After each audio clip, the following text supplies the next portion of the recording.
Véritable success story de la radio Espace Guinée, les Grandes Gueules, détentrices des meilleurs scores radio en Guinée, de la meilleure émission talk show, a donné le créneau horaire du départ au bureau et du retour à la maison, récoltant depuis des années consécutives le titre d'émission la plus écoutée en Guinée, toutes catégories confondues.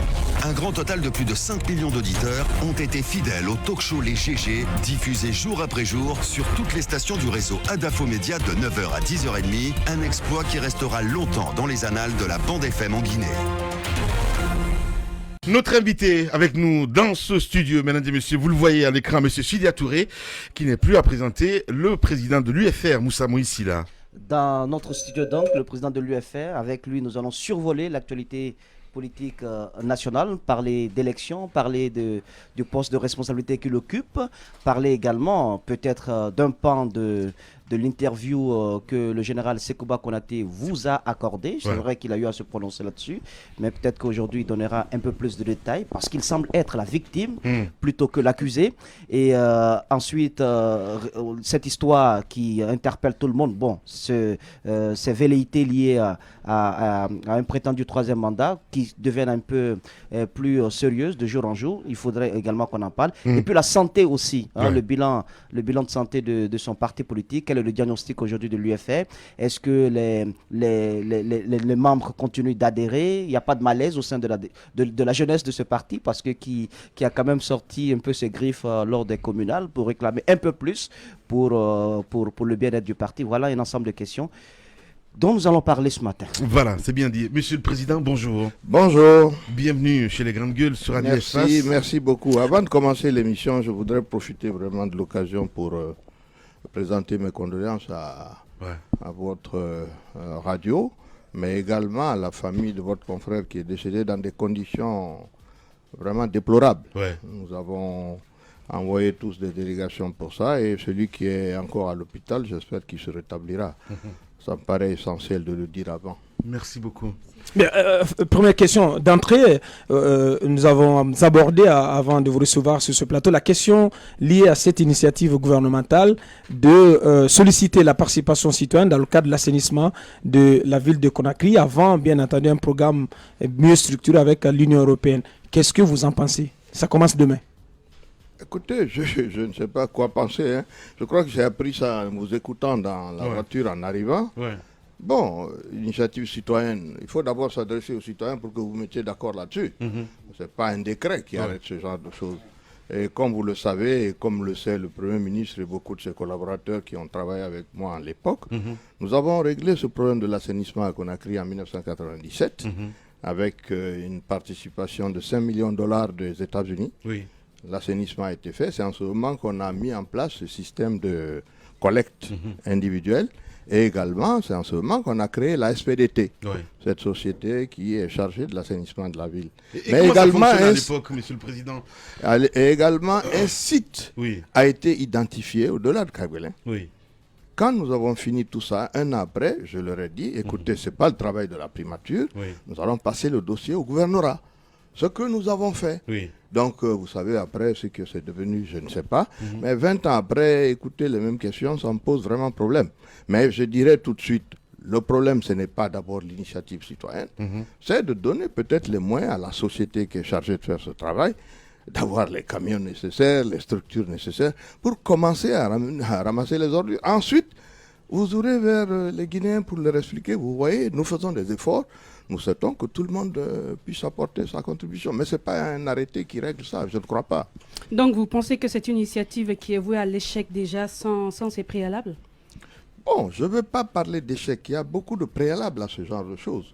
Notamment actuellement, nous sommes dans une crise électorale qui n'a pas, post-électorale, qui n'a pas été résolue. Parce que l'assainissement, c'est le travail des maires. Où sont les maires? Ils ne sont pas installés encore. Bon, donc on a des problèmes, on en parlera.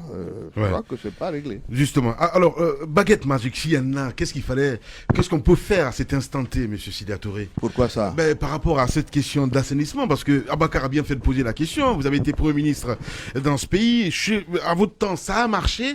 Pourquoi ça ne marche plus? Ainsi, il n'y a pas de baguette magique. Vous avez une radio qui fonctionne parce que vous jetez les gens, comme je disais tantôt, dans la fosse au lion. vous recrutez les jeunes que vous estimez être bons pour faire ce genre de travail. Il y a une structure qui coiffe, qui essaie de faire gérer cela. Il y a un leadership qui va chercher les contacts à gauche, à droite. Écoute, vous me posez une question, je vous donne la réponse. Si vous avez une société... Si je me réfère un petit peu à ce que vous me dites, ça veut dire le problème, c'est là-haut. Écoutez, c'est le président Kandé. Vous m'avez dit comment ça doit marcher. Ou Kassori Fofana. Les grandes gueules. Kassori vient d'arriver, le pauvre. Quand dans un État, c'est comme dans une société. Ça fonctionne parce que vous-même, vous fonctionnez. Voilà, je ne veux pas en rajouter. Allez-y, Mohamed. Alors, un autre sujet qui vous tient souvent, c'est l'agriculture. On est en train d'assister aujourd'hui à une vraie chute de la filière Anacart. Et vous êtes intervenu déjà plusieurs fois sur ce sujet ici. Quelle est l'analyse que vous faites cette année, surtout de la baisse des prix enregistrés dans cette filière-là, Monsieur Touré? Franchement, je voulais réserver cette question parce que je sais qu'à la fin, vous avez coup de gueule, je ne sais pas. Donc, par rapport à l'actualité, par rapport à l'actualité même, les examens qui se déroulent maintenant là, Monsieur le Ministre, vous avez certainement suivi, comment on appelle, le réaménagement qui a été fait. Il n'y a pas eu de jour d'intervalle. L'entrée en 7e a fini. Le lendemain, le BEPC, dès que le BEPC s'est arrêté, le lendemain, automatiquement, 100 jours de repos. Et ce qui a fait qu'à la fin, on nous a appris qu'il y a eu des cas de fuite. Comment appréhendez-vous ce réaménagement, la façon dont les examens sont en train de se dérouler cette année dans notre pays? J'estime que l'éducation, c'est quelque chose de très sérieux. Je l'ai dit ici plusieurs fois. Sans éducation, le processus de développement est voué à l'échec. Donc, quand vous abordez ce secteur, il faut le faire avec beaucoup de précautions et surtout vraiment prendre le temps de réfléchir. On ne peut pas faire ça dans la précipitation. Nous avons tous été aux examens. Nous savons que cela ne peut pas se faire comme cela. Si vous le faites, les résultats seront ce qu'on est en train de voir. Et aujourd'hui, c'est plus compliqué. L'enseignement en Guinée, je l'ai dit, c'est comme au Sénégal, c'est comme au Mali. Nous allons être en compétition avec tout le monde. De grâce, posons les conditions de telle sorte que l'éducation dans notre pays soit vraiment le plus compétitif possible. De cette manière-là, je ne crois pas que c'est la meilleure façon de faire. Justement, surtout quand on politise ce domaine. On a vu récemment la grève des syndicats, Bakar Souma, entre autres, dont on disait d'ailleurs qu'il était très proche de l'UFR. Non, mais c'est important de revenir dessus, Bakar. Voilà, parce que c'est pas une crise qui est encore résorbée. Et on apprend même d'ailleurs que le Premier ministre Kassori les a reçus, les a rencontrés hier, le syndicat des enseignants. Il a dit dans son discours, dans sa déclaration de politique générale, je ne pourrais pas trouver la solution à une crise qui pourrait donc affecter, si vous voulez, les fondamentaux de l'économie, et même mettre en péril le fonctionnement de l'État. Comment vous voyez cette crise qui pourrait revenir, qui pourrait nous remonter à la figure à la rentrée prochaine? Le dialogue, il n'y a pas d'autre solution.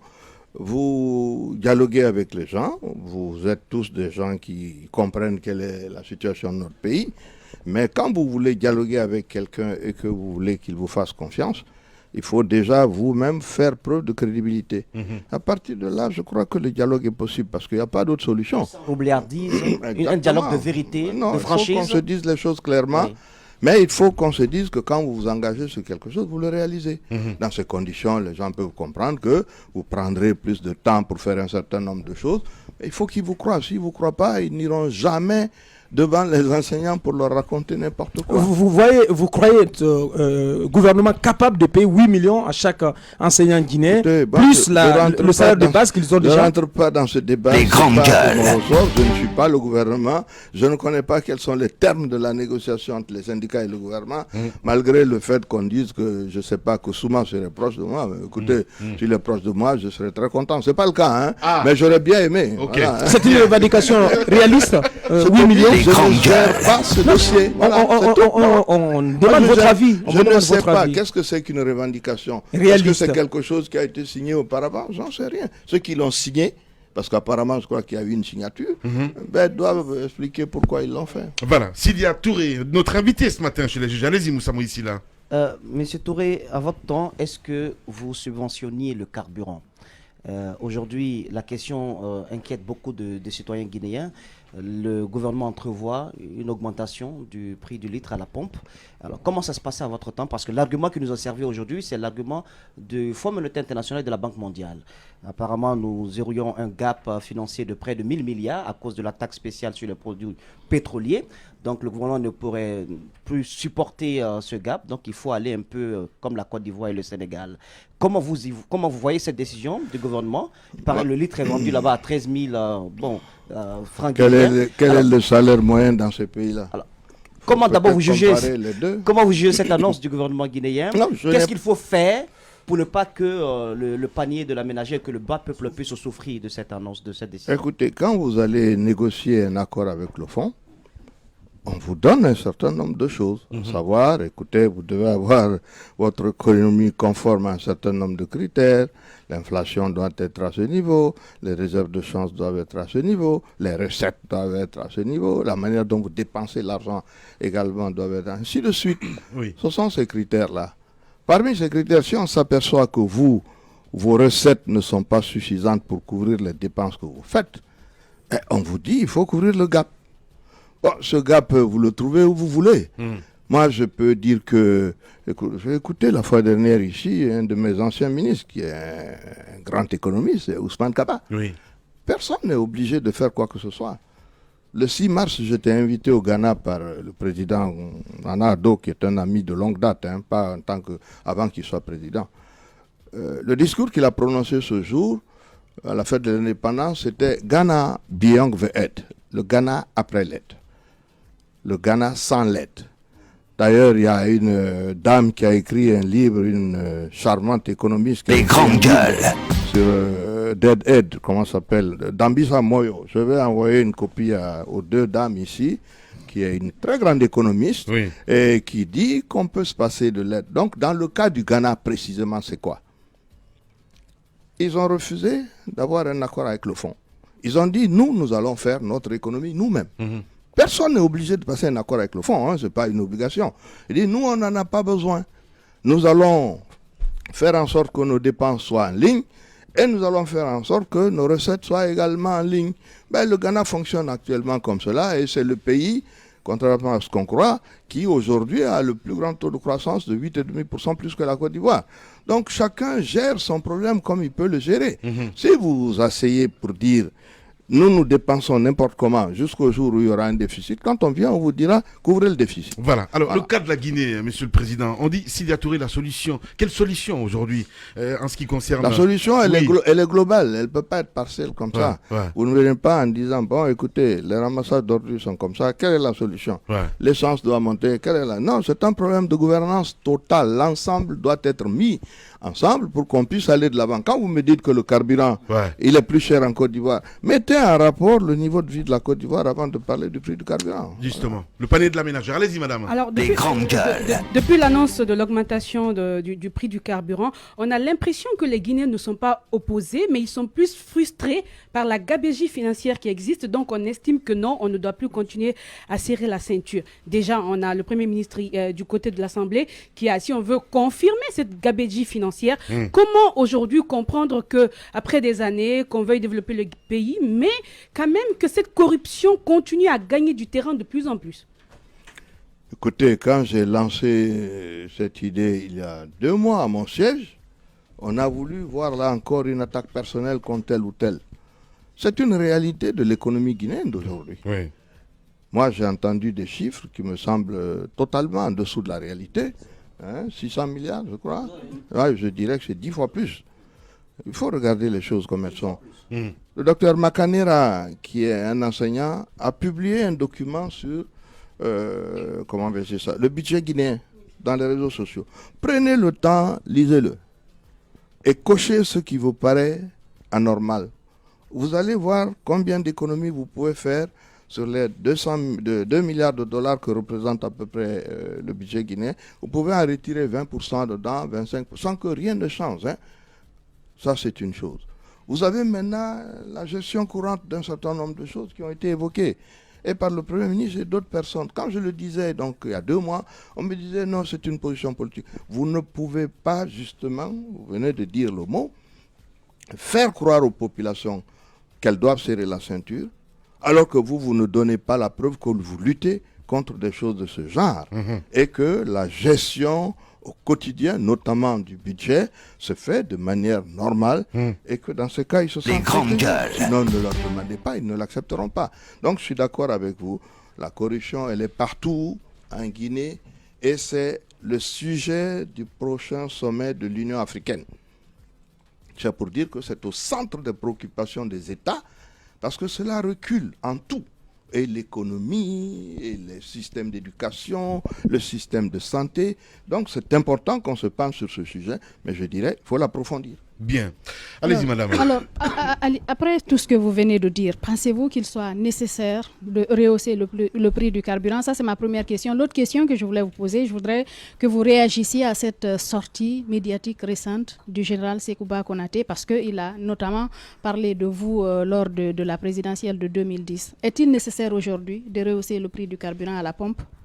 Il est nécessaire aujourd'hui que les Guinéens maîtrisent les dépenses publiques et que les recettes guinéennes rentre au trésor public. Quand vous aurez fait ça, vous verrez que vous avez des sources d'économie. Ça me semble évident.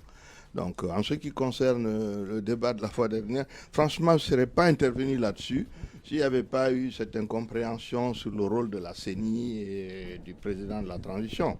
Sinon, je laisse à ce monsieur tout ce qu'il a dit. Moi, nous nous sommes séparés ici dans le cadre des élections de 2010. J'ai appris que j'aurais donné $5,000. Bon, apparemment, c'est moi qui n'ai pas donné d'argent parce que les choses se sont passées par coup de dizaines de millions de dollars. Moi, je n'ai pas envoyé d'argent là-bas, ce n'est pas important. La seule chose sur laquelle je suis revenu et que lui-même a dit, c'est de dire que on avait les résultats, mais que lui et ses collaborateurs ont corrigé ces résultats. De manière institutionnelle en Guinée, il y a une structure qui est chargée de se réunir ici, de compiler les résultats et de proclamer les résultats des élections. Ce n'est pas le président de la transition qui convoque les gens pour leur dire « Écoutez, moi j'estime que ce que vous proclamez là, c'est pas bon. C'est ce que moi je vous dis qui est le résultat normal. » Donc c'est le seul truc sur lequel j'ai envie d'intervenir. Le reste, ce n'est pas un leader politique. Je veux parler des leaders politiques ici, oui. Ça, donc en clair, il ment quand il dit que vous avez voulu à un moment changer un petit peu le classement en ce qui concerne... Mais comment, de quelle manière j'aurais pu faire ça? Nous étions tous les candidats assis chez nous. Nous avions compilé les résultats, comme on vient de faire pour les élections communales. Nous sommes chez nous, l'UFDG a fait ses comptes, j'ai fait mes comptes, les autres ont fait leurs comptes. Et puis on s'aperçoit que au bout du compte, voilà ce que les uns et les autres ont eu. Et au moment où Ben Sekou allait convoqué par la transition, les résultats qu'il avait, j'étais en seconde position. Arrivé là-bas, il s'est passé des choses. Quelqu'un m'a appelé. J'ai appelé effectivement le général pour lui dire « Vous n'avez pas à vous mêler de ce qui ne vous regarde pas. Le fait est que la loi, la constitution guinéenne dit que c'est la CENI qui est chargée de cela. Vous n'avez pas à vous en mêler. » Ça a été à tel point que quand il y a eu cette déclaration, un des commissaires de la CENI, qui était le conseiller juridique de l'institution et qui était commissaire au titre de la société civile, Maître Abbas, a fait une conférence de presse pour déclarer ce que je dis là, a démissionné. Ces documents-là sont disponibles.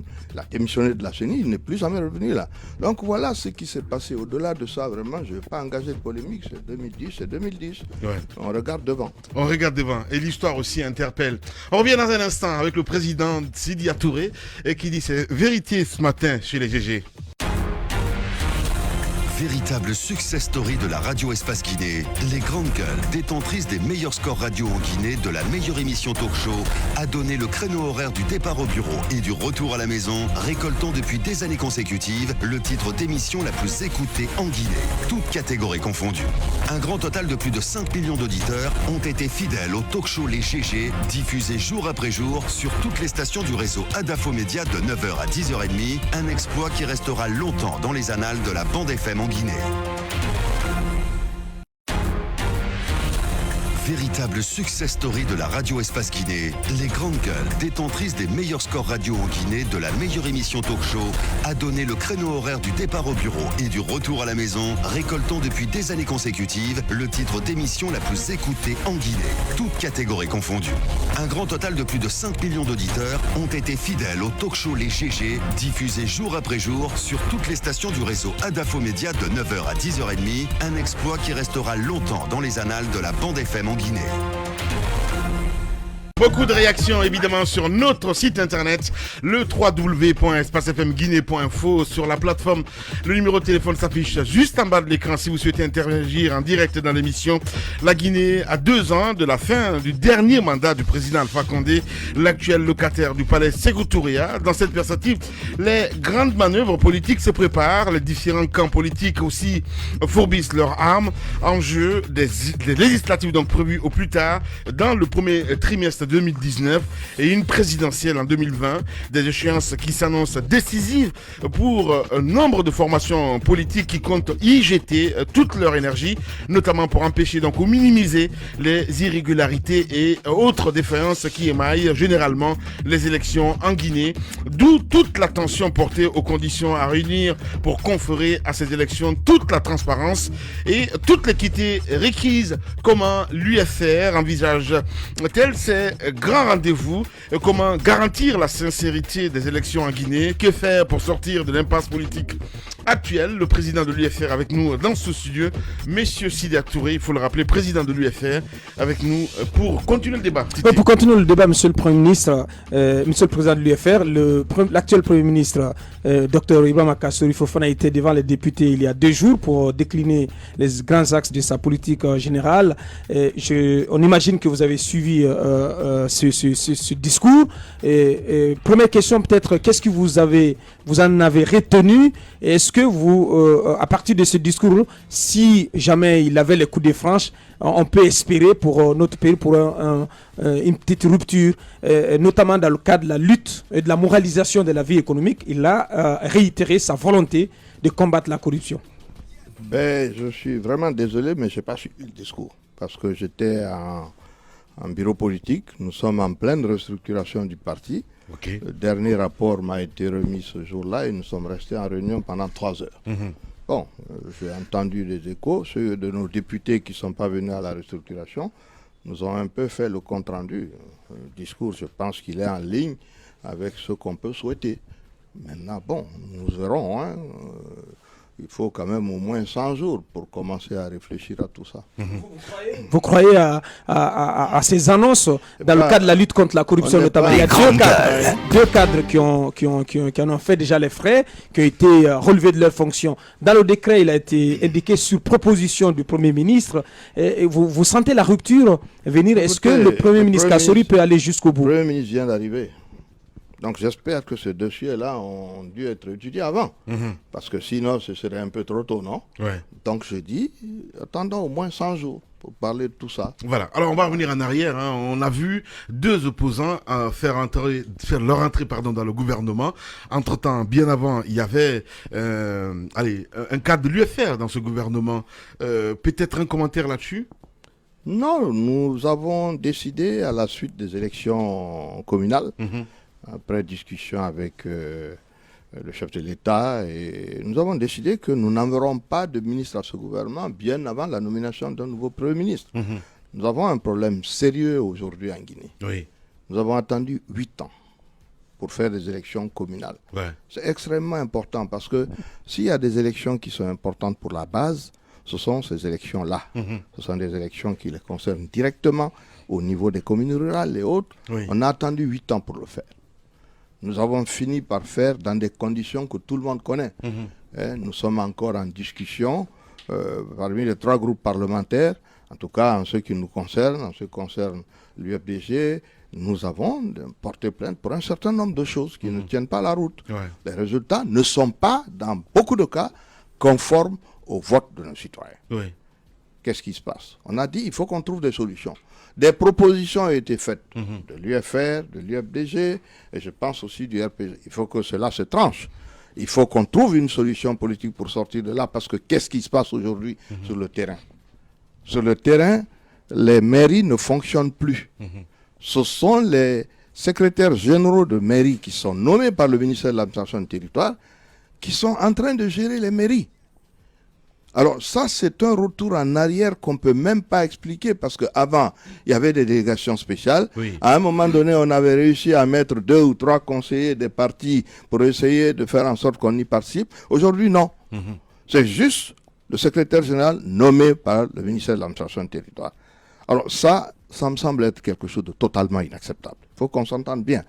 Moi, j'ai des relations très bonnes avec le RPG, tout ce qu'on veut, mais nous ne pouvons pas accepter ça. Il y a eu une erreur de casting, Monsieur le Président, ou pas du tout? Non, il y a une volonté délibérée de revenir encore une fois à une gestion de l'ensemble. Si vous n'avez pas accepté cette fois-ci que un militaire de l'UFR fasse partie du gouvernement, c'est parce que quelque part, il y a une déception. Mais je suis en train de vous expliquer la raison, une des raisons fondamentales. Oui.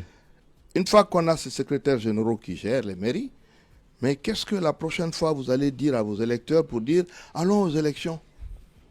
On ne peut pas leur donner les résultats des élections.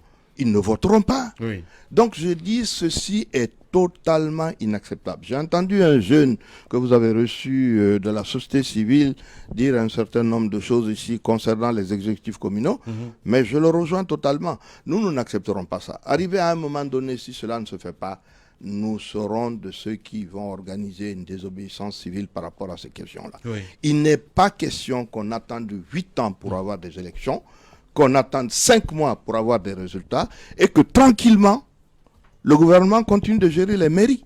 Ça n'a pas de sens. Donc les questions dont on parle aujourd'hui, sur l'assainissement, il faut des maires pour faire ces choses-là. Aujourd'hui, aucun des partis en dehors du gouvernement de Guinée n'a la gestion de quelque mairie que ce soit. Mais comment voulez-vous qu'on accepte ça? On a voté pour quoi? Ouais. Vous êtes le haut représentant du président de la République. Beaucoup disent beaucoup disent Je crois que les choses évoluent. Oui. Nous avons commencé par dire que le parti n'a pas envoyé de membre du gouvernement. Aujourd'hui, on va droit à dire qu'il y aura un divorce avec... Nous sommes en train de discuter avec le RPG. Oui. Où nous arrivons à une conclusion positive de notre collaboration, où on n'y arrive pas, tout le monde tirera les conséquences, à commencer par nous. Cette collaboration, elle tient de quoi aujourd'hui? De quoi? La collaboration, c'est sur le débat électoral. Oui, ça, mais elle n'existe aujourd'hui que par votre la fonction que nous sommes en que vous incarnez. Les grandes gueules. Incarner, c'est une chose, oui. On m'a nommé à un poste. Un poste qui, comme je l'ai dit toujours, je n'ai pas de salaire, je n'ai pas de budget, je ne travaille pas là-bas. Mais c'était un problème politique de rapprochement avec le RPG que je voudrais bien trouver, pour lequel je voudrais bien trouver une solution. S'il n'y en a pas, mais écoute, il n'y en a pas. J'ai entendu mon ami Kouyaté d'ailleurs, qui me reprochait un peu ce problème. J'ai dit, mais écoutez, c'est une bonne chose. Non, j'ai dit que...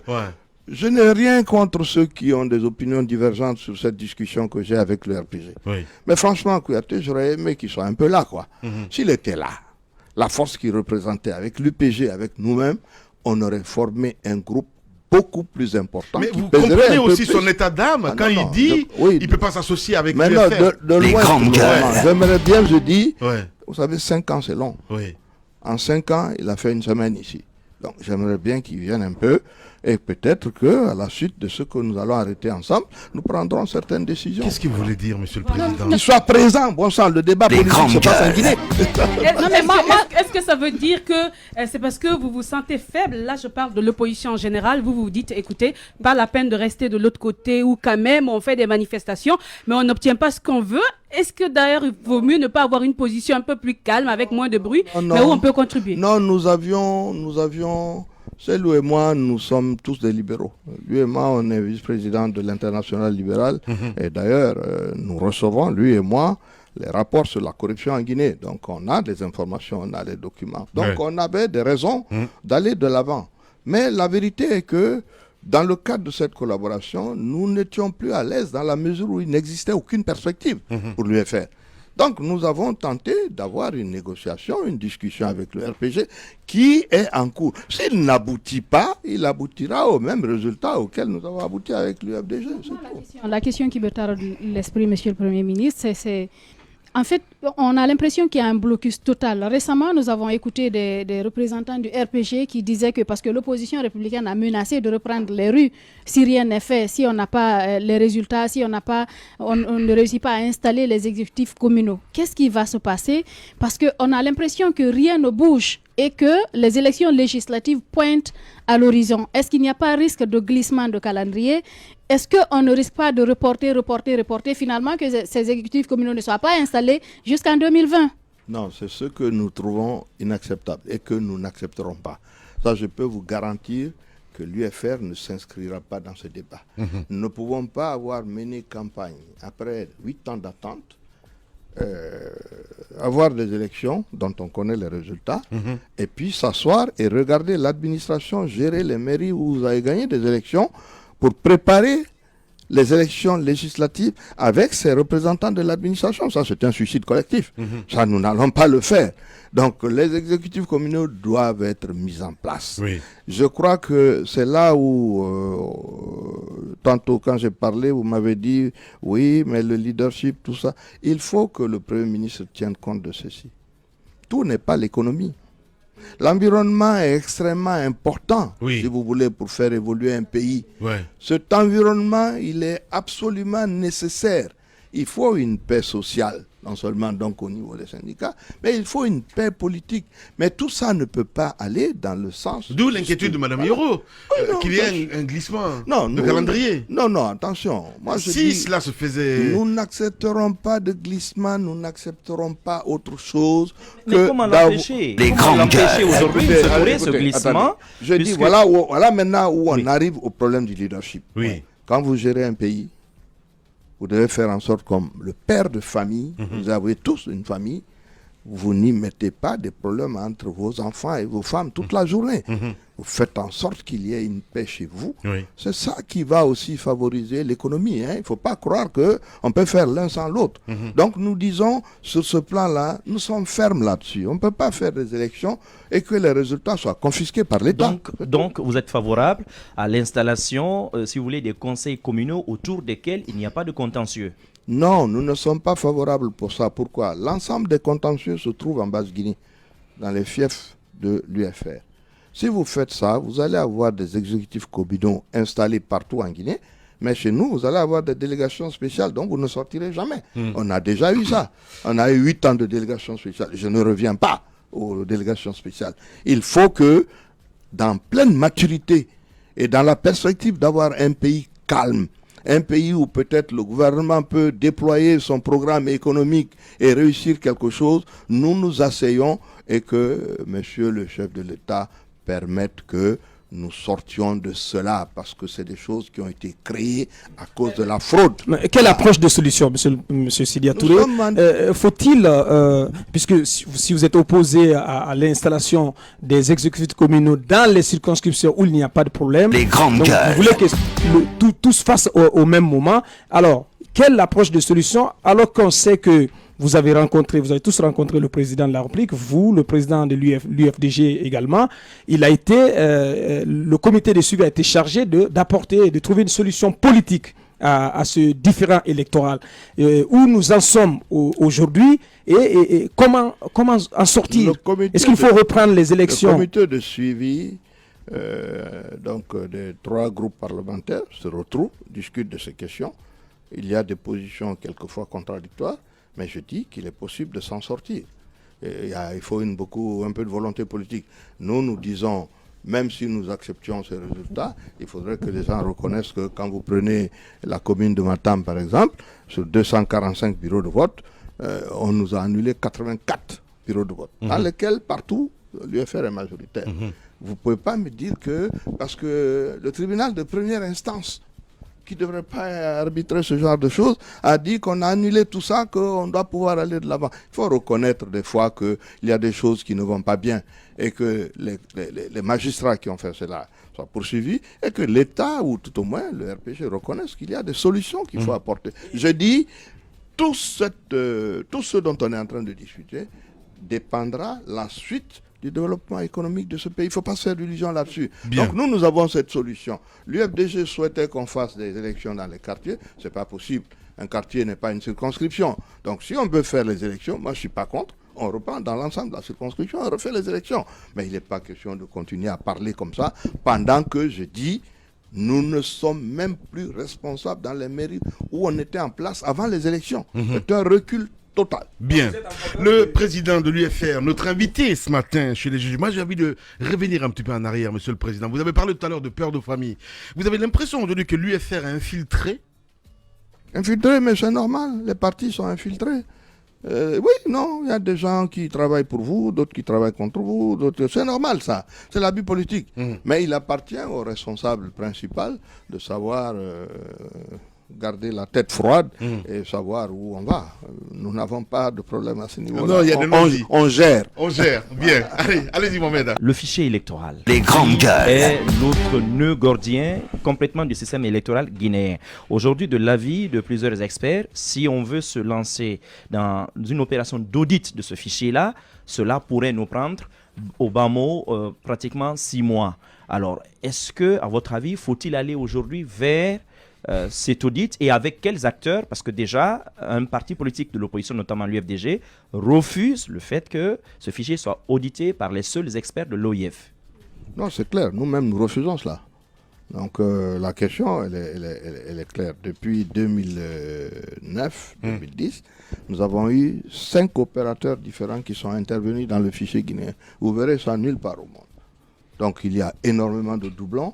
Mais il y a également des électeurs fictifs, nous savons. Dans certaines zones, dans certaines régions, nous allons à des élections déterminantes, notamment les élections législatives. Il est clair qu'on doit revoir ce fichier. Mais il est aussi clair que nous n'accepterons pas que ce soit une structure seule désignée par le gouvernement qui fasse ce travail. Donc aujourd'hui, il y a un débat pour mettre en place avec la CENI les termes de référence pour cet audit. Mais peut-être qu'on se prononcera dessus et qu'on se mettra d'accord. Vous ne craignez pas que cela puisse impacter assez négativement le délai imparti, puisque les élections, normalement, doivent avoir lieu dans le premier trimestre de l'année 2019? Je reviens toujours au même problème. Regardez le Mali, ils sont en guerre. Ils vont faire des élections dans un mois. Vous comprenez? Au Sénégal, les élections se font à temps. En Côte d'Ivoire, cela se fait à temps. Si on n'arrive pas à faire les élections à temps, c'est qu'il y a des gens qui veulent ça. Et il n'y a pas quelqu'un d'autre qui veut ça à part le pouvoir. Parce que pourquoi est-ce que nous, on ne trouve jamais une solution? Un expert m'a dit, on est arrivé chez vous ici il y a 3 ans et demi quand j'ai été reçu par la communauté internationale pour vous aider dans le cadre du développement. Je me disais, je vais en Guinée, je vais travailler sur tel projet, tel projet. Il dit, depuis 3 ans et demi, je passe mon temps à faire des dialogues qui n'aboutissent jamais. C'est une volonté délibérée de tenir le pays dans cet état. Et je peux vous dire une chose. Si nous continuons à être de manière instable comme cela dans le pays, il n'y aura aucun développement économique et social. C'est clair, c'est net. Donc, si on veut sortir de là, il faut qu'on ait un intérêt à présenter un bilan. Dans ces conditions, vous faites en sorte que les choses se résolvent et qu'on puisse aller de l'avant. Bien sûr que si vous ne voulez pas, on peut traîner dessus autant qu'on veut. Alors, l'autre risque face à ce dysfonctionnement total, c'est une transition. Il y a quelques personnes du côté de l'opposition qui pensent que c'est possible à ce rythme. Transition, ça veut dire quoi? C'est-à-dire où carrément, on assiste à une transition, il ne s'agit plus d'avoir les hommes politiques, l'armée, parce qu'il y a un dysfonctionnement. Écoutez, ça, je ne vais pas m'aventurer dans ça. La date de l'élection présidentielle, c'est 2020 de toute façon. Une chose est sûre, ça ne peut pas bouger, de quelque manière que ce soit. Les autres élections, on pouvait encore en discuter, mais en 2020, il y aura des élections présidentielles en Guinée aux dates indiquées par la Constitution. À part cela, allez-y, si tu permets Mohamed Mara, à part cela, à part le fichier électoral, Monsieur le Président, il y a également la loi sur la CENI. Nous apprenons que la loi est arrivée au Parlement, mais que le partage, par exemple, au niveau du texte au niveau des différentes commissions ne s'est pas fait comme cela se devrait. Vous êtes au Parlement, qu'en savez-vous réellement? La loi sur la CENI. Il y a une discussion parce qu'il y a des propositions, mais vraiment ce sont des détails. Il y en a qui proposent de réduire le nombre des membres de la CENI parce qu'on trouve que c'est pléthorique et que ça ne sert à rien. On veut passer de 25 à 15, d'autres à 17. À l'intérieur de ça, il s'agit de savoir la mouvance prend combien, nous à l'opposition, combien on prend, ainsi de suite. Ces débats sont en cours. Ce sont des discussions. Où vous situez-vous, l'UFR, et quelle forme la nouvelle CENI devrait prendre? Quel type de CENI? Mais c'est la même CENI, la CENI telle qu'on l'a éditée, avec des hommes nouveaux, avec peut-être un système de contrôle plus renforcé. Mais l'idée, non, ça ne veut rien dire une CENI technique. Vous connaissez la Guinée. Si vous mettez des gens qui viennent de partout, ceux qui ont l'argent mettront l'argent et puis après vous n'aurez plus de CENI technique, vous aurez une CENI corrompue, point. Bien. Au moins si vous avez des délégués des partis politiques, s'ils ne vous machinent pas, il y en a un ou deux qui viendra au moins vous faire le rapport de ce qui se passe. Mais sinon vous n'aurez personne. Bien, allez, on va essayer d'évoluer. Mohamed Mara, on parle de cette question, le débat. Bien sûr, mais pour résumer ce passage, je dirais ça sera sans les $5,000, bien entendu, quoi. Voilà, par rapport à la CENI. Maintenant, moi, je n'ai pas donné beaucoup. Hein. Les grandes gueules. Monsieur Touré, tout à l'heure, que j'ai rien donné d'ailleurs en plus. Les grandes tout à l'heure, gueules. vous disiez que la date de 2020 pour la tenue de la prochaine présidentielle est indiscutable pour vous. Non négociable. Non négociable pour vous. Dites-nous, ce sera avec ou sans M. Alpha Condé? Allez demander à Alpha Condé. Moi, je vous dis, ce qui est écrit dans ma constitution, c'est que les élections auront lieu à cette date-là. Et je dis, ça ne sera pas reporté. Donc, en aucun cas, le président de l'UFR n'acceptera de retrouver M. Alpha Condé à une autre échéance présidentielle. À chaque jour, sa peine. Mais qu'est-ce que vous pensez de velléités supposées de la part du camp présidentiel et de M. Alpha Condé lui-même de vouloir briguer un troisième mandat à la tête de notre pays? Pour le moment, je considère que c'est des supputations. J'attends de savoir qu'est-ce qui va se dire. Et au moment venu, si les masques tombaient? Les grandes gueules. Vous me recevrez ici. Bien. Le président Sidia Touré, invité ce matin chez les grandes gueules. On va essayer de parler du cas, le cas Baïdi Haribo, parce que c'est de lui qu'il s'agit. On ne sait pas aujourd'hui s'il est de l'UFR, s'il est de RPG Arc-en-Ciel à la fin du parce qu'on le voit, écoutez, nous sommes en pleine restructuration du parti, comme je vous l'ai dit.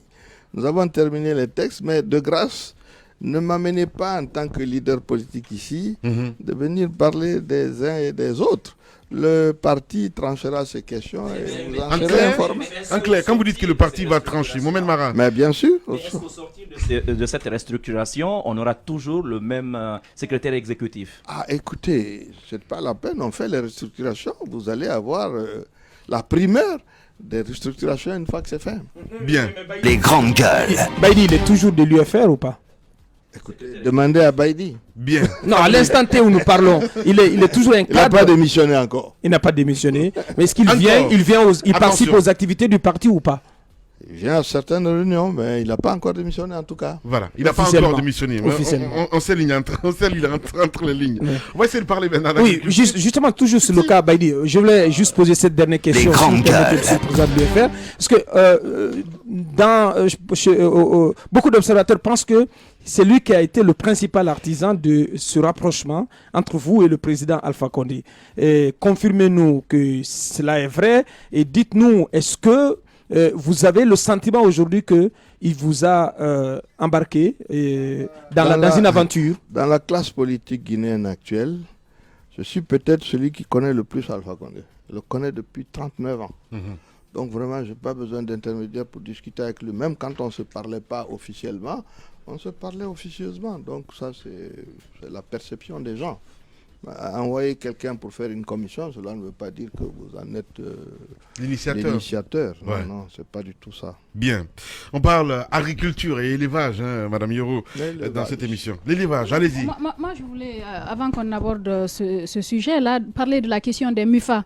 On a vu le président récemment à l'intérieur du pays, les mutuelles de financement. D'abord, qu'est-ce que vous en pensez pour l'autonomisation des femmes? C'est vrai que quelquefois, il y a beaucoup plus de promesses que d'actes concrets sur le terrain. Mais est-ce que vous pensez que c'est un procédé qui peut contribuer à la fin à l'autonomisation des femmes rurales? J'ai rencontré plusieurs fois le banquier qui est chargé de ce dossier et qui fait un travail acceptable au niveau des femmes, je dois dire honnêtement. Mais attention, l'impact d'un phénomène comme cela est franchement extrêmement réduit. cela ne touche pas 1% des femmes dont on veut parler. Si vous mettez les femmes dans l'agriculture, cela n'a rien à voir. Mais il est certain que, moi j'ai regardé ça, je suis extrêmement intéressé par le travail qu'il fait, à condition qu'on ne lui retire pas ça pour le politiser complètement. Voilà, mais le problème des femmes guinéennes, c'est loin d'être résolu, bien sûr, par ça. C'est vraiment très loin.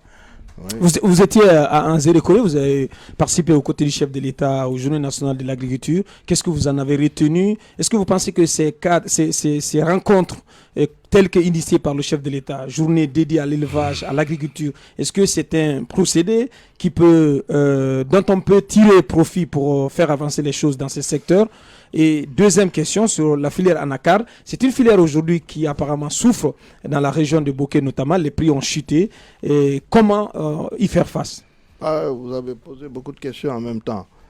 Commençons par... Nzérékoré déjà. Nzérékoré, écoutez, je crois que le président a fait une visite à Nzérékoré, il est revenu.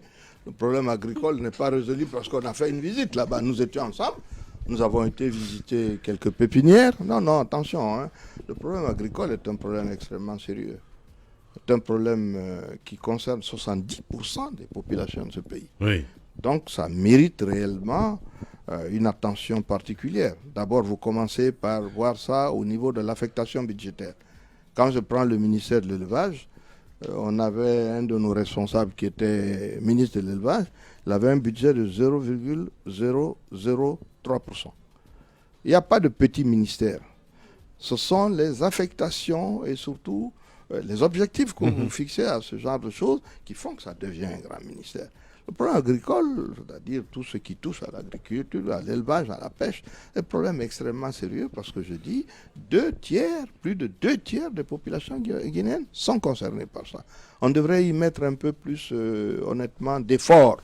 Et donc, bon, aller saluer les gens, vérifier, voir les pépinières, c'est bien. Mais je dis, il reste une politique agricole d'élevage, de pêche à définir encore en Guinée et à exécuter. Vous pensez qu'on est plus dans les annonces avec Alpha Condé qui annonce des tracteurs, qui annonce des rizeries? Vous m'amenez dans des débats politiciens, je vous dis ce qui doit être fait.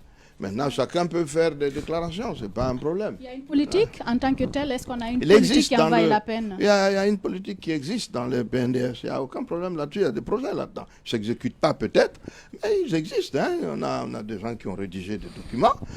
Moi, je suis pour que, malheureusement, dans ce texte, la place qui doit être réservée au secteur agricole n'est pas ce que moi j'aurais souhaité. Mais sinon, il y a une identification d'un certain nombre de choses, la relance du projet coton, ainsi de suite, le problème de l'anacarde dont on va parler tantôt. Il y a des problèmes de ce genre qui existent et qui mais vous devez donner l'exemple que cela se passe. Le chef de l'État n'est pas l'alpha et l'oméga de ces choses-là. Vous allez peut-être pour aller lancer quelque chose ou bien pour aller constater. Bon, sinon, les visites en tant que telles, c'est très gentil. Le problème agricole, le problème de l'élevage, le problème de la pêche, ces problèmes demeurent les problèmes essentiels de notre pays. Ça, c'est clair. Oui. Justement, maintenant, sur l'anacarde, quel regard vous portez aujourd'hui sur ce secteur? Non, c'est pas... J'avais 10 ans que je disais que j'allais faire un coup de gueule. Il y a 2 choses. Il y a le problème de l'anacarde. Vous savez, quand nous avons eu ces rencontres avec le président Alpha Condé au début de 2016, j'avais lancé un prix de référence de l'anacarde. Et j'avais souhaité qu'on fasse un investissement massif dans ce secteur. Malheureusement, c'est parti dans tous les sens. En 6 mois, 8 mois, on m'a dit qu'on a fait planter 200 000 hectares d'anacarde. Je crois que j'étais avec le président un jour, et je parlais avec ces gens, je lui ai dit de mettre son téléphone sur un haut-parleur. Et puis je leur ai dit, c'est vous qui avez dit ça au président que vous avez fait. Je dis, mais vous racontez des histoires. Dans une année, un pays comme la Côte d'Ivoire ne peut pas faire 20 000 hectares de ça. C'est extrêmement important. La plantation, ce n'est pas semer des arachides. Il faut commencer par avoir, pour ces plans-là, il faut avoir une pépinière. Il faut les garder, il faut mettre de l'engrais là-dessus. Il faut répertorier votre forêt, le couper, le brûler, faire le piquetage, faire les troisons, ensuite les planter et les suivre. Est-ce que vos gens, vous savez qui a planté quoi? On me dit non, qu'ils ont fait ça comme des arachides. Non, je dis, ça, c'est pas de la plantation. Oui. Donc, c'est un problème qui est extrême. Comme beaucoup de gens s'y étaient engagés, en Haute-Guinée et dans la zone de Bokeh, il fallait les encourager. On a donné un prix de référence, à un moment donné, ces prix sont montés. Mais il appartient à l'État de surveiller ça. J'ai dit que l'État devait fixer un prix de référence. Ça veut dire quoi? Ça veut dire que vous vous engagez à ce que quand c'est plus bas que ça et que la qualité est conforme, vous donnez l'argent aux paysans pour qu'ils n'abandonnent pas ces plantations pour aller faire autre chose. C'est comme ça que c'est organisé partout au monde. Même aux États-Unis, le coton est subventionné. J'ai dit qu'on devait lancer le coton, relancer le coton également en Haute-Guinée. En 1996, quand j'arrivais, il était à 4 000 tonnes. En partant, je l'ai laissé à 40 000 tonnes. Aujourd'hui, il est à 2 000. Donc, il faut qu'on se parle sérieusement. Et comme ce sont des gens dont on parle là, qui représentent la majorité des Guinéens, de grâce, quoi, qu'on prenne ça avec un peu plus de sérieux. Voilà, et ça me semble important. Dabola, le problème de l'arachide, je voulais en parler aussi. Pourquoi? J'ai été franchement mortifié par le problème de Dabola. Vous faites de l'agriculture pour arriver à l'agrobusiness. C'est-à-dire quoi? Arriver à transformer votre production en produit fini, ce qui vous rapporte beaucoup plus d'argent. On avait la possibilité d'avoir une usine qui a été mise en place par le patron de Castel, Pierre Castel, que je connais bien d'ailleurs, qui avait fait cette usine-là. Il fallait trouver 80 000 tonnes d'arachide pour pouvoir alimenter l'usine. Mais on ne peut pas être incapable dans la zone de Dabola de trouver 80 000 tonnes. Ils ne sont pas là. Voilà l'agriculture. Vous y envoyez des agents, vous financez le système, vous les permettez de trouver les semences qu'il faut et on commence à cultiver. Vous allez avoir 100 000 personnes qui vont travailler là pour alimenter cette usine-là. Vous la fermez, on ramasse tout ça et puis on s'en va. Mais on a réglé quoi? Comment on peut parler d'agriculture si on ne peut pas régler des problèmes aussi élémentaires? Donc là, vraiment, c'est deux sujets sur lesquels, ce matin, je comptais...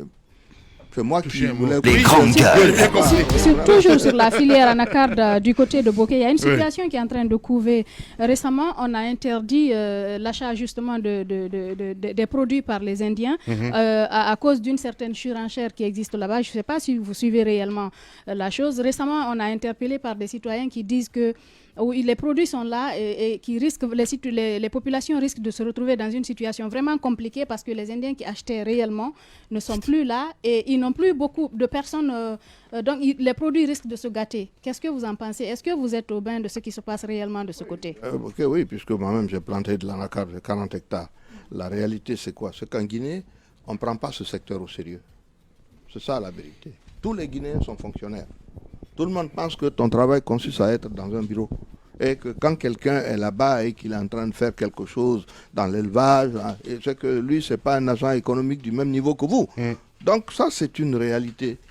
J'ai demandé à l'époque qu'on crée un conseil de l'anacarde et du coton. Comme ailleurs. Il y a le Cocoa Board au Ghana, il y a la caisse de stabilisation qui a été transformée en un conseil café cacao en Côte d'Ivoire, ainsi de suite. Pourquoi? C'est pour justement permettre à ce que ces gens aient une structure à laquelle ils peuvent s'adresser. Ce qui s'est passé, quand les prix sont montés à un certain niveau, certains de nos gens chez nous ici, qui veulent toujours avoir des bénéfices, sont intervenus auprès du gouvernement pour dire que ah oui, les gens achètent, ils sortent avec. Mais pour le paysan, c'est la même chose. L'essentiel pour le paysan, c'est qu'on lui achète son produit. Si vous ne lui achetez pas son produit au prix qui est indiqué, qui est normal, qui lui permet de rentrer dans ses fonds, l'année prochaine, il ne plante plus. Les grandes gueules. Ça n'occupe plus.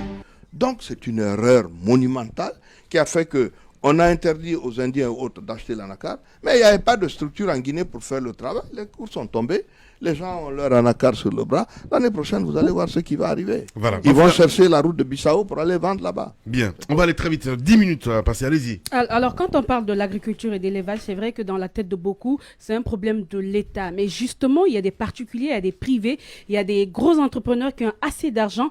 Quel cadre aujourd'hui offrir à ces gens pour investir et parallèlement offrir de l'emploi aux Guinéens? Mais non, mais je suis parfaitement dans le sens de ce que vous dites. Ce n'est pas un problème de l'État. L'État, c'est l'assistance. L'État, c'est l'organisation.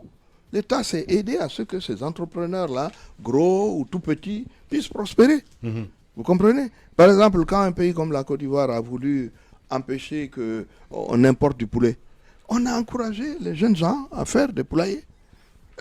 Parmi eux s'est battu, il est devenu aujourd'hui le roi du poulet. Il a un chiffre d'affaires de 130 millions d'euros Pourquoi? Parce que tous ceux qui achètent les poulets, ils le lui vendent, lui il fait l'abattage, ce qui fait que le pays n'importe plus du poulet d'ailleurs, ainsi de suite. Mais c'est l'organisation, c'est uniquement ça. Ouais. Je n'ai pas dit à l'État d'aller faire de l'agriculture, surtout pas.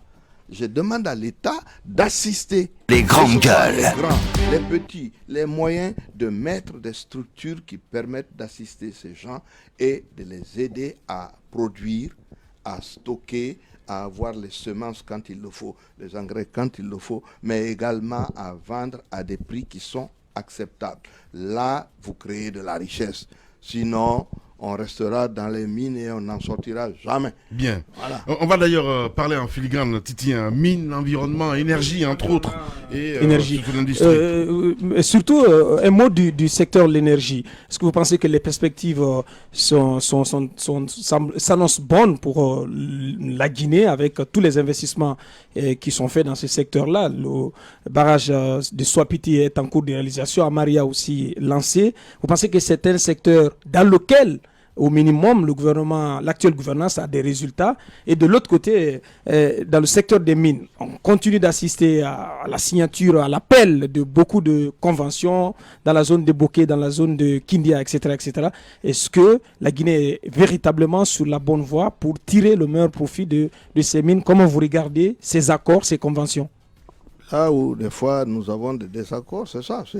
Est-ce que c'est des bons résultats? Écoutez, est-ce que vous avez l'électricité? Les grandes Je vous demande, est-ce que les perspectives s'annoncent bonnes? Laissez les perspectives là. Vous avez du courant? Il y a 2 barrages. Les grandes gueules. Non mais, moi je vous ai posé une question. Il y a le barrage de Swapiti. Avez-vous du courant? Les grandes gueules. Pour le moment, j'ai pas de courant. Si tu n'as pas de courant, je vous ai posé une question sur les perspectives, monsieur Sidia. Les perspectives. Ce qui m'intéresse, ça se pose comme question. Non, attendez, je peux pas, tu viens pas me dire quand tu vas voir Hiro, tu vas pas lui dire Hiro, est-ce que tu auras à manger après-demain? Les grandes gueules. Il faut faire les choses. Ouais, mais on les fait. Mais je ne vais Et c'est en train d'être fait. Dans ce cas, vous répondez à votre question. Mais les projets dont je parle, Swapiti est en train d'être fait, c'est pas quand même une invention. Est-ce que vous avez du courant aujourd'hui? Moi, je vous ai posé une question sur les perspectives. Si je pose une question. Non. Avez-vous du courant? Il y a à l'instant T, il y a la réalité du moment, M. Sidia Touré, il y a la réalité du moment, mais il y a les projets qui sont en train d'être menés par l'actuelle gouvernance. Est-ce que vous croyez que à terme, ces projets pourront permettre à la Guinée d'atteindre une certaine autonomie énergétique, ce qui est l'ambition du chef de l'État d'ailleurs. Mais tout le monde connaît les réalités du moment. C'est quoi les réalités du moment? Les réalités il y a un déficit énergétique important, mais qui pourrait être comblé, M. Sidia Touré. Je vous amène à vous prononcer sur ces perspectives, ces investissements. Demain, si vous voulez, après-demain, nous pourrons raser gratis. Après-demain, vous aurez des villas ici, vous aurez les grandes gueules. Des hélicoptères. Vous n'y croyez pas? Non, j'y crois. Non, les barrages, c'est quelque chose d'important. Oui. Ça va donner du courant, hein. Ouais. Seulement, en attendant, je vis en Guinée aujourd'hui. Ouais. Non, mais il n'y a pas que ça comme problème. Moi, je vous dis... C'est la question posée, en fait. Les grandes gueules. Elle sert à quoi? Ouais. Nous sommes là pour parler de la situation des gens et non pas des perspectives. Oui. Les perspectives, oui, les barrages qui sont là, quand ils seront terminés, il y aura assez de courant pour la région de Conakry. Bien sûr, ça ne concerne pas la forêt et la Haute-Guinée, il faut qu'on s'entende bien. Parce que si vous commencez à tirer les lignes ici, ça coûte plus cher que la construction des barrages. Donc, je vous dis, oui, il y aura des barrages, mais ce sera d'ici 2020, ça. On aura passé 10 ans en attendant la 8e année aujourd'hui. Je suis désolé, hein. Avons-nous du courant? Non. Donc il y a un problème. Voilà, moi c'est ça que je veux qu'on arrive à résoudre. Et qu'on arrête de me dire que c'est simplement un problème de barrage. L'électricité à Nouakchott, ce n'est pas les barrages qui donnent. L'électricité au Mali, ce n'est pas les barrages qui donnent. Donc il faut qu'on se dise pourquoi est-ce que nous n'avons pas d'électricité à Conakry. On me dit, dans le cadre du Fonds monétaire, les gars demandent également qu'il n'y ait pas de subvention donnée à EDG. Mais EDG, il faut déjà que EDG soit correctement géré. Si c'est correctement géré, qu'ils achètent du carburant au prix normal et que la gestion est meilleure, mais vous n'aurez pas de subvention à leur donner. Pourquoi les compagnies d'électricité gagnent de l'argent dans la sous-région? Non, il faut poser les problèmes comme ils sont. La perspective, elle est bonne. Quand vous regardez le PNDS, tout est bon. Moi, je n'ai rien contre. Mais la réalisation, c'est ça qui nous intéresse aujourd'hui. Aujourd'hui, est-ce que vous êtes transporté, vous avez, comment vais-je dire ça, des bus pour vous transporter à Conakry? Oui, il y a une perspective pour avoir des trains. Oui, il y a une perspective. Aujourd'hui, il n'y a pas de bus pour vous transporter. Et vous avez des gens qui font des arrêtés pour dire qu'il n'y a plus de mototaxi. Il faut arrêter, quoi, un peu. Pas... Bien. Allez, Sidia Touré ce matin chez les GG. Les grandes gueules. Écoutez, M. Sidia Touré, on a l'impression qu'on est en train de faire miroiter un rêve aux Guinéens parce qu'à l'écouter, après Swapiti, Amaria, c'est Conakry uniquement qui aura normalement... Une partie de la moindre Guinée aura le courant. Donc pas toute la Guinée, alors qu'on fait croire aux gens qu'on en aura tellement, on en aura suffisamment pour revendre à l'international. Non, si, on aura. On aura suffisamment de courant dans cette région. Au point de revendre de le revendre à la Bissau, au Sénégal, c'est vrai. Pourquoi? Parce que tu as 540 MW qui vont sortir au niveau de Swapiti. Le problème, c'est que le transport de cette électricité à Haute-Guinée et en forêt, c'est aussi cher que de construire un barrage. Donc il faut peut-être réfléchir à autre chose de ce côté. Voilà pourquoi les gens font de l'interconnexion. Ils échangent le courant d'un pays à l'autre. Nous, on ne l'a pas fait. Voilà, c'est tout. Voilà le président de l'UFR ce matin chez les GG. Véritable success story de la radio Espace Guinée, les grandes gueules, détentrices des meilleurs scores radio en Guinée de la meilleure émission talk show, a donné le créneau horaire du départ au bureau et du retour à la maison, récoltant depuis des années consécutives le titre d'émission la plus écoutée en Guinée, toutes catégories confondues. Un grand total de plus de 5 millions d'auditeurs ont été fidèles au talk show Les GG, diffusé jour après jour sur toutes les stations du réseau Adafo Média de 9h à 10h30, un exploit qui restera longtemps dans les annales de la bande FM en Guinée. Les grandes gueules, la minute, oui ou non. Un feu roulant de questions avec une seule réponse possible, oui ou non. Langue de bois, s'abstenir. Pour la dernière, évidemment, on ne pouvait pas mieux rêver, hein, mesdames et messieurs. Notre invité ce matin, le président Sidia Touré, Mohamed Mara, oui ou non, il connaît les principes, hein. Oui ou non? Oui ou non, vous voyez le général Sekouba Konaté, candidat en 2020 en Guinée. Ça, réellement, ça ne m'intéresse pas. Oui ou non? Donc, Joker. Pardon? Joker. Bon. Oui ou non? Non, ça ne m'intéresse pas, c'est tout. Je dis non. Oui ou non? C'est pas Joker, mais oui. Ça ne m'intéresse pas. Non. Pourquoi? Non. Voilà. Oui ou non, il est hors de question pour la Guinée que le président Alpha Condé se représente à un troisième mandat en 2020. Oui ou non, il est hors de question. Posez la question, Alpha. Est-il possible? Oui ou non? Oui ou non? Peut-on s'attendre, oui ou non, à une éventuelle alliance entre l'UFR et l'UFDG dans la perspective des communales, dans des zones où il y a possibilité d'alliance? Les communales, c'est fini. Ou non? Dans l'installation. Ah oui, absolument. Oui ou non? Oui, c'est possible ça. C'est possible. Alors, politique générale du gouvernement, le sport, la culture, on ne les a pas cités. Oui ou non, une grosse erreur de la part du nouveau Premier ministre? Bon, je pense que c'est ceux qui ont rédigé le texte qui ont sauté ça. Ouais. Honnêtement, quoi. Oui ou non? Oui ou non, l'UFR fera sans Baïdi, en tout cas pour les prochains grands rendez-vous électoraux? Honnêtement, je ne réponds pas à des questions sur les personnes. Ouais. Oui ou non, les mines détruisent beaucoup plus qu'elles profitent aux populations de Bokeh. Ah, il y a un problème à Bokeh, il ne faut pas quand même se voiler la face. Hein. Oui. Il y a un réel problème en ce qui concerne les mines à Bokeh. Je suis ressortissant de la région. Demandez à Guirassy. Oui, non, c'est une réalité. Donc ne faisons pas comme si ça n'existait pas. Il y a un problème au niveau de l'exploitation minière dans toute cette région. Ce n'est pas Bokeh seulement. Bien. Voilà, Sidia Touré, notre invité ce matin. Les grandes gueules. Le jeu des photos, une perception, une idée, un mot pour définir un leader d'opinion, une personnalité politique guinéenne. Et ça se passe évidemment sur Radio Espace tous les matins, la dernière pour cette saison, Titi. On y va avec le jeu des photos. Le président Alpha Condé. Vous voulez dire quoi? Qu'est-ce que vous pensez de lui? Comment vous le définirez en 2 mots? Un ancien politicien. Un ancien politicien. Bon. Allez, là, Junior Condé. Garçon charmant. Baïdi Haribo. Baïdi Haribo, c'est un jeune frère. Voilà. Kassori Fofana. Il a tous mes encouragements. Moussa Dadis Camara.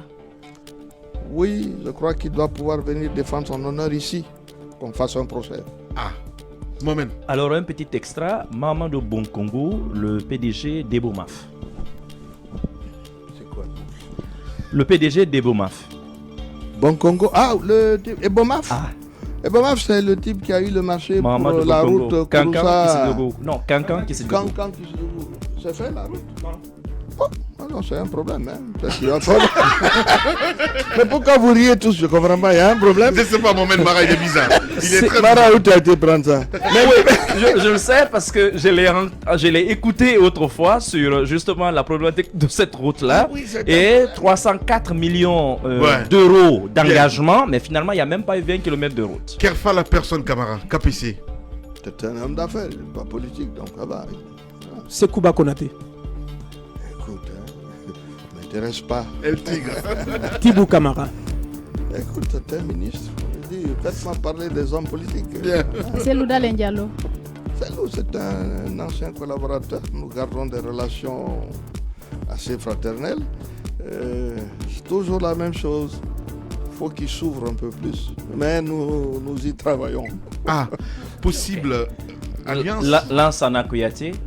Lansana Kouyaté, c'est un opposant engagé. Nous sommes passés tous par des périodes où, à un moment, il était avec le gouvernement, après, il n'est plus. Mais j'espère qu'on se retrouvera. Mais oui, j'espère qu'on se retrouvera pour aller de l'avant. Marie-Madeleine Djubaté. La candidate, oui, je l'ai vue à Paris il y a un peu longtemps. Nous avons déjeuné ensemble. Elle a une bonne connaissance de la situation, mais elle aussi, elle devrait être là un peu, quoi. Voilà. Khalifa Gassama Diaby. Khalifa Gassama, oui, c'est un ministre qui fait son travail et qui est un peu décalé parce qu'il est de la société civile. Il dit trop de vérité, donc c'est difficile. Docteur Makale Traoré. C'est une personne compétente qui a commencé l'UFR avec nous et qui est maintenant dans la société civile aussi, je crois. Voilà, le président Sidia Touré, notre invité ce matin. Monsieur le président, le grand oral, évidemment, en 3 minutes, cette caméra vous appartient. Le peuple de Guinée vous écoute et aussi les militants de l'UFR. Merci. Non, je crois qu'aujourd'hui, mon problème, c'est le problème des exécutifs communaux. Ça me paraît être quelque chose d'extrêmement dangereux. Tous les partis politiques se sont plaints de ce que il n'y a pas eu de participation massive des populations au dernier vote qu'on vient de connaître. Quand vous prenez une commune comme Matoto, les voix qui ont été retenues pour l'UFDG, pour le RPG et l'UFR sont inférieures aux voix que moi seul j'avais eues en 2010, avant qu'on aille bien sûr les tripatouiller et les ramener à ce que c'était. Les dernières voix qu'on avait comptabilisées, c'était 88 860 voix, on les a. Je me suis retrouvé après premier à Matoto avec 39 000 voix et deuxième à Ratoma avec 50 000 voix. Donc c'est vous dire comment on a organisé les élections. Mais je donne ce chiffre parce que si vous prenez les élections communales, la totalité des chiffres de l'UFDG, du RPG, de l'UFR sont inférieurs à mon seul chiffre de 2010. Donc les gens commencent à s'imaginer que les élections ne servent à rien. Et si vous voulez plomber la démocratie dans un pays, c'est le meilleur moyen. Et aujourd'hui, nous sommes en train d'aller vers quelque chose qui va forcément entraîner une réaction au niveau de la base, à savoir que les maires élus, les conseillers élus ne participent pas à la gestion de leur cité. Ça me semble être quelque chose de très dangereux. Et en le disant ici, je porte en même temps à la connaissance du gouvernement, il faut éviter que nous nous engagions dans cette voie-là. Il faut trouver des solutions. Il appartient au gouvernement de trouver des solutions afin de ne pas faire comprendre ou croire en tout cas à nos compatriotes qu'en réalité, le vote ne sert à rien. Et on a attendu 8 ans. Quand on a fini, on est à 5 mois et on a l'impression que cela risque de continuer. Ça, c'est mon problème réellement essentiel. Les élections législatives ne peuvent pas être organisées dans ce cadre-là. Donc, je voudrais dire aux uns et aux autres, notamment au gouvernement, qu'il faut trouver une solution rapide à cette question. Elle est déterminante pour la paix sociale, elle est déterminante pour la quiétude des populations, elle est déterminante pour leur engagement politique. Ne venez pas dire après qu'on va faire du développement sur cette base. On ne vous croira pas. Bien. Parce qu'ils n'y participent pas. Ils n'y participent plus, leur rôle n'a pas été reconnu et c'est vraiment le point sur lequel je voulais insister aujourd'hui. Nous devons faire en sorte que les élections qu'on vient de terminer dans des conditions difficiles permettent aux citoyens de participer à la gestion de leur cité. Merci beaucoup, monsieur le Président. Voilà, d'être passé chez les grandes gueules, mesdames et messieurs. Et en clôture, pour clore avec ce message de Alpha Moussa Makadiabi, voilà. Allez, on va dire l'arbitre, Karma, Alpha Moussa Makadiabi, qui lui dit bonjour Lamine à toute l'équipe. Bonnes vacances à toute l'équipe des GG. Cette saison a été une saison riche avec les festivités des 10 ans, fêtées avec honneur et fierté pour le bonheur des millions de lutteurs. Et que cette nouvelle saison s'annonce avec plus d'innovation et plus de motivation des animateurs de cette célèbre émission. Depuis 10 ans, cette émission est devenue une véritable machine de la lutte contre la corruption et la mauvaise gouvernance à travers ses enquêtes et ses dénonciations. Force à vous. Apparemment, selon bon nombre de lutteurs, Abaka Diallo a été le meilleur de la saison avec ses doubles casquettes amateur et brillant analyste. Et voilà, c'est bien dit. Merci beaucoup à vous tous à l'international. On a terminé, mesdames et messieurs, pour cette année. Grand merci à vous tous. Pardon. Merci aussi, Voilà, merci. Moi, je dois vous remercier également parce que je pense qu'effectivement, nous avons passé une année difficile et que vous en êtes bien sortis. J'ai connu la période où vous avez été agressé ici. Je regrette que la presse en Guinée a eu à subir vraiment beaucoup de problèmes cette année. Je vous demande de tenir la route. Si vous perdez votre capacité d'impertinence, vous n'êtes plus une radio libre. Vous devenez, comme on disait en Europe à l'époque au temps de De Gaulle, ceux qui étaient au service de l'État, on les appelait les godiots. Donc, surtout, maintenez cela. C'est-à-dire, l'impertinence, elle permet à tous les bords de s'exprimer. Ceux qui sont pour, ceux qui sont contre. La radio, elle est faite pour ça. Elle n'est pas faite pour nous, elle n'est pas faite pour eux, elle n'est pas faite pour le pouvoir, elle n'est pas faite pour l'opposition. Chacun de nous doit pouvoir venir ici, comme vous l'avez fait depuis 10 ans, s'exprimer, dire son point de vue. Demain ou à la rentrée, quelqu'un d'autre peut venir dire tout ce que M. Sidya Touré a dit, moi je suis contre. C'est cela la radio. Et ça, vous le faites très bien. Merci à vous, tous les jeunes qui sont là et surtout aux dames. Ils font beaucoup de progrès et vraiment, je suis très fier. Merci beaucoup. Merci, Monsieur le Président. Merci à vous tous. Merci au réalisateur Mamoudou Kondé depuis le début de la saison. Il était là. Prince Diallo, Mohamed Diaby et à toute l'équipe Nos Pensées ce matin, à Tamba Zakari Milimono, Ahmed Kamara, à Roby, évidemment. On se retrouve le 3 septembre prochain pour d'autres numéros, d'autres aventures. Prenez soin de vous. Dans un instant, c'est la DR aussi de Mandingue Suprême sur Radio Espace avec Salim Soirée que vous allez retrouver. Et sur Espace TV, c'est le grand direct de l'actualité. Mais non, le 22h, c'est bien cela. Oh là, que je perds le mot. Allez.